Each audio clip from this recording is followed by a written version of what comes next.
honey, let's cook.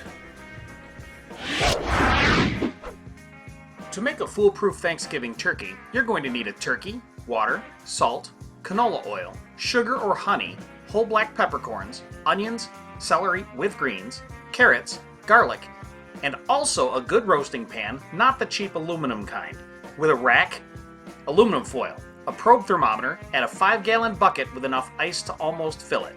As always, the ingredients are listed in the description down below.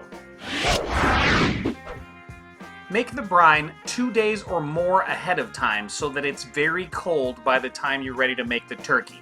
To do it, boil a gallon of water, add the salt, the peppercorns, and the sugar or honey.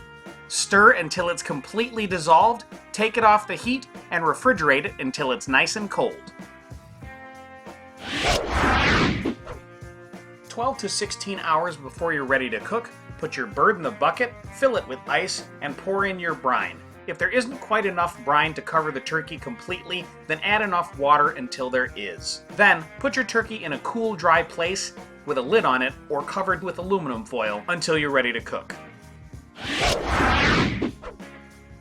When you're ready to cook, preheat your oven to 500 degrees Fahrenheit.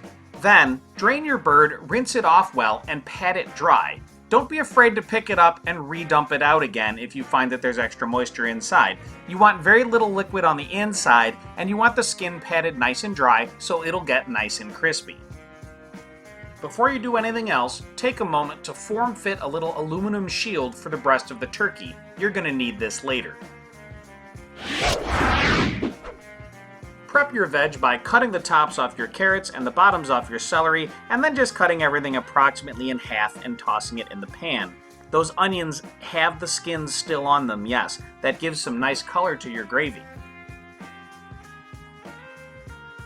If you have any herbs you want to add at this point, like sage and rosemary, now's the time. Don't bother to chop them up.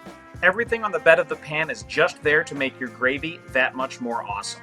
Add about a quart of water to the bottom of the pan, plonk your bird on top, and then rub the skin down with that canola oil. It's important here that you don't use olive oil or something with a low smoke point. You'll really regret it. Go with canola. Put the bird in the oven for 30 minutes. Pull it out, add the aluminum foil shield, and then insert your probe thermometer.